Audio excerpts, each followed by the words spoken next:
स्वागत है। आज हम एक बहुत ही दिलचस्प टॉपिक पर बात करने वाले हैं, व्यवसायिक साझेदारी यानी कि बिजनेस पार्टनरशिप्स। बिल्कुल। तो शुरू करते हैं। ये साझेदारी ये आखिर होती क्या है, खासकर अगर हम इंडिया की बात करें? हाँ, देखिए, बहुत ही सरल शब्दों में कहें तो ये दो या दो से ज्यादा लोगों के बीच का एक औपचारिक समझौता है। समझौता। हाँ, जिसमें वो लोग मिलकर कोई बिजनेस करने, उसको चलाने की जिम्मेदारियां आपस में बांटने और फिर उससे जो भी फायदा या नुकसान हो उसे शेयर करने पर राजी होते हैं। अच्छा। और भारत में ये सब चलता है भारतीय साझेदारी अधिनियम 1932 के हिसाब से। ये एक्ट कहता है कि साझेदारी उन लोगों का रिश्ता है जो बिजनेस के मुनाफे को बांटने पर सहमत हुए हैं। ठीक है। और वो बिजनेस या तो वो सब मिलकर चलाते हैं या फिर उनमें से कोई एक बाकी सबकी तरफ से। अच्छा, ये सबकी तरफ से चलाना वाला पॉइंट इंटरेस्टिंग है। तो इसकी खास बातें क्या हैं? जैसे लेख में बताया है कि सब कुछ एक समझौते से शुरू होता है। हाँ, एग्रीमेंट, बिल्कुल। और मजे की बात यह है कि कानून कहता है ये जुबानी भी हो सकता है, लिखा हुआ भी। जुबानी भी? हाँ। उसमें तो दिक्कतें आ सकती हैं। आ सकती हैं, बिल्कुल। इसीलिए हमेशा सलाह दी जाती है कि लिखित में हो, वो सबसे सेफ है। आगे चलकर कोई कंफ्यूजन या झगड़ा ना हो। यही एग्रीमेंट मतलब पार्टनर्स के रिश्ते की बुनियाद है। सही कहा। और आपने बताया कम से कम 2 लोग चाहिए। ज्यादा से ज्यादा कितने हो सकते हैं, इस पर भी कोई लिमिट है? हाँ, एक्ट में लिमिट्स है। वो बिजनेस के टाइप पर डिपेंड कर सकती हैं, पर हाँ, एक मैक्सिमम नंबर होता है। ऐसा नहीं कि कितने भी लोग आ जाएं। और ये लोग कॉन्ट्रैक्ट करने लायक होने चाहिए, मतलब लीगली कॉम्पिटेंट हों। जाहिर है। और ये सब साथ क्यों आते हैं?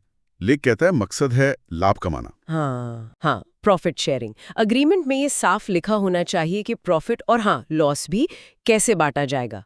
और ये किसी बिजनेस के लिए होना चाहिए, मतलब कोई चैरिटी या हॉबी क्लब नहीं। ठीक है, प्रॉफिट शेयरिंग तो समझ आता है, पर लेख में एक और चीज पर जोर है। आपसी व्यवसाय, या जिसे आपने कहा आपसी एजेंसी, म्यूचुअल एजेंसी। ये क्या है? हाँ, म्यूचुअल एजेंसी ये बहुत अहम है। कई एक्सपर्ट्स तो इसे पार्टनरशिप की असली पहचान मानते हैं। असली पहचान मतलब? ये सुनने में थोड़ा टेक्निकल लगता है। हर पार्टनर एजेंट है, ऐसा कुछ? हाँ, बिल्कुल। इसे ऐसे समझिए कि हर पार्टनर फर्म के लिए और बाकी पार्टनर्स के लिए एक मालिक यानी प्रिंसिपल भी है और एजेंट भी। अच्छा, दोनों? हाँ, तो जब कोई एक पार्टनर फर्म के रूटीन काम के सिलसिले में कुछ करता है तो ये माना जाता है कि वो बाकी सबकी सहमति से या उनकी तरफ से कर रहा है। ओह। तो उसके काम से पूरी फर्म और बाकी सारे पार्टनर्स भी बंध जाते हैं लीगली। अरे बाप रे। तो मतलब अगर एक ने कोई गड़बड़ की या कोई डील की जो ठीक नहीं थी, तो सबकी जिम्मेदारी बन जाएगी? बन सकती है, बिल्कुल। और यहीं से जुड़ता है वो दूसरा बड़ा पॉइंट, असीमित देयता, अनलिमिटेड लायबिलिटी। हाँ, ये तो काफी डराने वाला लगता है। अनलिमिटेड लायबिलिटी, इसका मतलब है कि अगर बिजनेस पर कर्ज चढ़ गया तो पार्टनर्स की पर्सनल प्रॉपर्टी भी जा सकती है? बिल्कुल। अगर फर्म अपना कर्ज नहीं चुका पाती तो लेनदार मतलब क्रेडिटर्स पार्टनर्स की निजी संपत्ति से भी अपना पैसा वसूल कर सकते हैं। ये साझेदारी का, खासकर कुछ तरह की साझेदारी का सबसे बड़ा जोखिम है। तो ये जानना बहुत जरूरी है। अच्छा, क्या सभी साझेदारियां एक जैसी होती हैं या इनमें भी प्रकार हैं? लेख में जिक्र है सामान्य साझेदारी का, जनरल पार्टनरशिप। ये सबसे बेसिक टाइप है क्या? हाँ, कह सकते हैं। ये स्ट्रक्चर में सबसे सीधी साधी होती है। आमतौर पर इसमें सभी पार्टनर्स के अधिकार बराबर होते हैं, मैनेजमेंट में सब हिस्सा लेते हैं, फैसले साथ में करते हैं, और सबसे खास बात जो हमने अभी डिस्कस की, सबकी लायबिलिटी बराबर और अनलिमिटेड होती है। सबकी समान रूप से? हाँ। फर्म के कर्जों के लिए सबकी निजी संपत्ति दांव पर होते हैं। ओके, तो शायद इसीलिए लेख में लिखा है कि बहुत लोग इसे अवॉइड करते हैं। तो फिर और क्या ऑप्शन है? सीमित साझेदारी, लिमिटेड पार्टनरशिप, ये कैसे अलग है? हाँ, लिमिटेड पार्टनरशिप, इसमें थोड़ा फर्क है। इसमें 2 तरह के पार्टनर होते हैं। कम से कम एक होता है जनरल पार्टनर। General partner? हाँ, जिसकी लायबिलिटी अनलिमिटेड होती है और जो आमतौर पर बिजनेस चलाता है, मैनेजमेंट देखता है। ठीक है। और फिर होते हैं लिमिटेड पार्टनर। ये वो लोग हैं जो पैसा लगाते हैं, प्रॉफिट में हिस्सा लेते हैं, लेकिन उनकी लायबिलिटी लिमिटेड होती है। लिमिटेड मतलब? मतलब ज्यादा से ज्यादा उतना ही पैसा डूबेगा जितना उन्होंने इन्वेस्ट किया है। उनकी पर्सनल प्रॉपर्टी सेफ रहती है, पर हाँ, वो रोज के मैनेजमेंट में दखल नहीं दे सकते। लेख ये भी कहता है कि वो पार्टनरशिप के लॉस को अपने टैक्स रिटर्न से ऑफसेट नहीं कर सकते आमतौर पर। अच्छा, तो इसमें रिस्क और कंट्रोल का लेवल अलग अलग पार्टनर्स के लिए अलग है। ये इंटरेस्टिंग है। फिर एक और टाइप का जिक्र है, सीमित देयता साझेदारी, लिमिटेड लायबिलिटी पार्टनरशिप यानी LLP। ये तो सुनने में बेस्ट लगता है, पार्टनरशिप का फ्लेक्सिबिलिटी और कंपनी जैसी लिमिटेड लायबिलिटी। हाँ, काफी हद तक LLP इंडिया में अब काफी पॉपुलर हो रही है, खासकर प्रोफेशनल सर्विसेज में, जैसे लॉ फर्म्स, अकाउंटिंग फर्म्स। क्यों? इसमें क्या खास है? इसकी सबसे बड़ी खूबी यही है कि इसमें सारे पार्टनर्स की लायबिलिटी लिमिटेड होती है। मतलब अगर एक पार्टनर ने कोई गलती की तो उसके लिए दूसरे पार्टनर्स पर्सनली जिम्मेदार नहीं होंगे। ओह, ये तो बड़ा फर्क है। हाँ, अपने गलती के लिए तो हर पार्टनर जिम्मेदार होगा और फर्म के लायबिलिटी तो है ही, लेकिन दूसरों के गलती से आपकी पर्सनल प्रॉपर्टी सेफ रहती है। ये जनरल पार्टनरशिप के अनलिमिटेड रिस्क से बचाता है और ये अपने आप में एक सेपरेट लीगल एंटिटी भी होती है जो कि जनरल पार्टनरशिप नहीं होती। ये तो बहुत बड़ा एडवांटेज है, खासकर उन लोगों के लिए जो रिस्क से बचना चाहते हैं। अच्छा, एक और नाम था लेख में, ऐच्छिक साझेदारी, पार्टनरशिप एट विल। ये क्या चीज है? ये सिंपल है।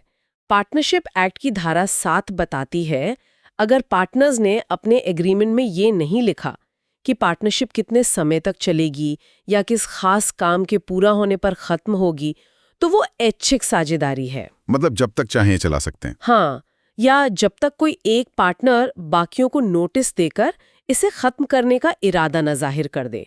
और अगर कोई पार्टनरशिप किसी फिक्स टाइम के लिए बनी थी पर वो टाइम खत्म होने के बाद भी चलती रही, तो वो अपने आप ऐच्छिक बन जाती है।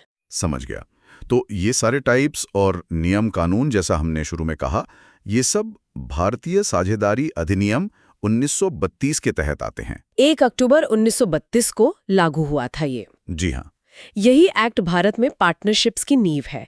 इसमें पार्टनर्स के अधिकार, उनकी ड्यूटीज, फर्म का रजिस्ट्रेशन जो वैसे कंपलसरी नहीं है पर ना कराने के नुकसान है, बिजनेस चलाने की रूल्स, नया पार्टनर कैसे आएगा, पुराना कैसे जाएगा, फर्म बंद कैसे होगी, लगभग हर चीज के लिए गाइडलाइंस हैं। एक पूरा लीगल फ्रेमवर्क है। ठीक है, इतने सारे नियम हैं और वो अनलिमिटेड लायबिलिटी वाला रिस्क भी है, तो फिर लोग पार्टनरशिप करते क्यों हैं? फायदे क्या हैं? लेख में कुछ पॉइंट्स हैं, जैसे आसान गठन, मतलब शुरू करना इजी है। हाँ, ये एक बड़ा प्लस पॉइंट है। कंपनी बनाने के मुकाबले इसमें फॉर्मेलिटीज कम है। बस एक अग्रीमेंट चाहिए जो लिखित हो तो अच्छा, वरना मौखिक भी चलेगा। तो शुरुआत करना कंपैरेटिवली इजी है। और दूसरा बड़ा फायदा है ज्यादा संसाधन जुटा पाना, लार्ज रिसोर्सेज। मतलब अकेले आदमी के मुकाबले कई पार्टनर्स मिलकर ज्यादा पैसा ला सकते हैं, ज्यादा स्किल्स ला सकते हैं, उनके कॉन्टैक्ट्स भी ज्यादा हो सकते हैं। हाँ, ये तो है। ज्यादा पूंजी मतलब बिजनेस को बड़ा करने के चांसेस ज्यादा। बिल्कुल। और साथ ही जैसा लेख कहता है, अलग अलग स्किल्स का कॉम्बिनेशन। कोई मार्केटिंग में एक्सपर्ट हो सकता है, कोई फाइनेंस में, कोई टेक्नोलॉजी में। सही बात है, सिनर्जी बनती है। एग्जैक्टली। लेख में लचीलेपन यानी फ्लेक्सिबिलिटी का भी जिक्र है।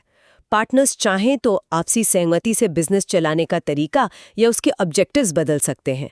बड़ी कंपनियों में ये इतना आसान नहीं होता। और एक और जरूरी बात, जोखिम का बंटवारा, शेयरिंग रिस्क। बिजनेस है तो रिस्क तो होगा ही, पार्टनरशिप में वो रिस्क सब में बढ़ जाता है। अकेले झेलने से तो बेहतर है। हाँ, ये सारे फायदे तो समझ आते हैं, लेकिन जैसा हमेशा होता है, सिक्के का दूसरा पहलू भी है। नुकसान क्या है? लेख के FAQ में भी जिक्र है, और सबसे बड़ा तो वही है, असीमित देयता। हाँ, वो तो है ही। जनरल पार्टनरशिप में और लिमिटेड पार्टनरशिप के जनरल पार्टनर्स के लिए ये सबसे बड़ा सिरदर्द है। पर्सनल एसेट्स का रिस्क, इसके अलावा आपसी असहमति का जोखिम, रिस्क ऑफ डिसएग्रीमेंट।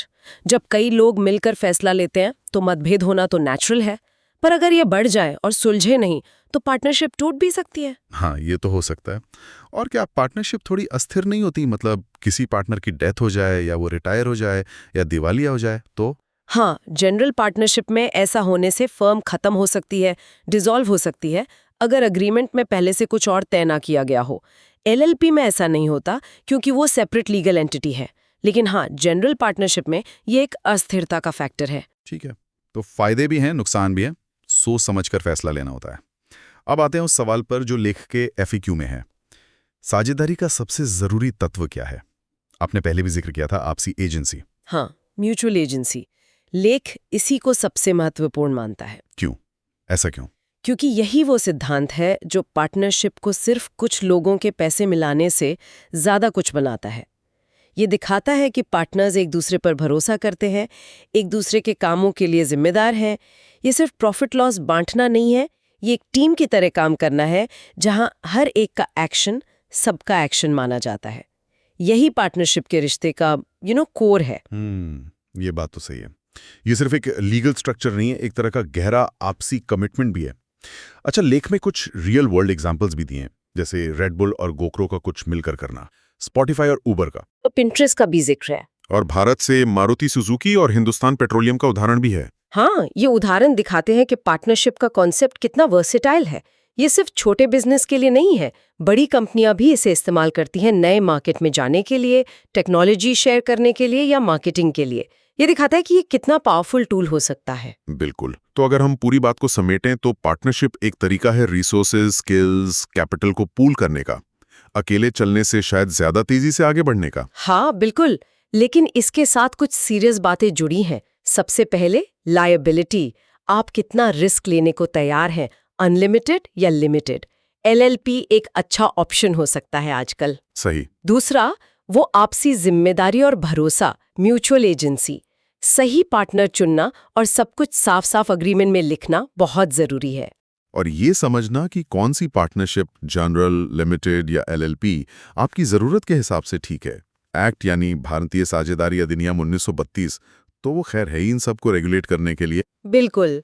और वो म्यूचुअल एजेंसी वाली बात, वो सिर्फ एक कानूनी शब्द नहीं, वो पार्टनर्स के बीच के डायनामिक्स को, उनके रोज के काम करने के तरीके को असल में डिफाइन करती है। सही कहा। सोचने के लिए वाकई काफी कुछ है इसमें। और इन सब बातों से एक सवाल और दिमाग में आता है, जिस पर शायद हम आगे कभी सोचें। हाँ, कि अगर म्यूचुअल एजेंसी इतनी कोर चीज है, जहां पार्टनर एक दूसरे के एक्ट्स के लिए जिम्मेदार होते हैं, तो फिर ये जो लिमिटेड लायबिलिटी का कॉन्सेप्ट आया है, जैसे एलएलपी में या लिमिटेड पार्टनर्स के लिए, क्या ये ट्रेडिशनल पार्टनरशिप वाले आपसी भरोसे और एक दूसरे पर नजर रखने की जरूरत को बदल देता है? मतलब जब पता है कि मेरी पर्सनल प्रॉपर्टी सेफ है, तो क्या वो एक दूसरे को मॉनिटर करने वाली बात थोड़ी कमजोर पड़ जाती है, जो शायद अनलिमिटेड लायबिलिटी के डर से आती है? ये एक इंटरेस्टिंग डायनामिक है सोचने के लिए।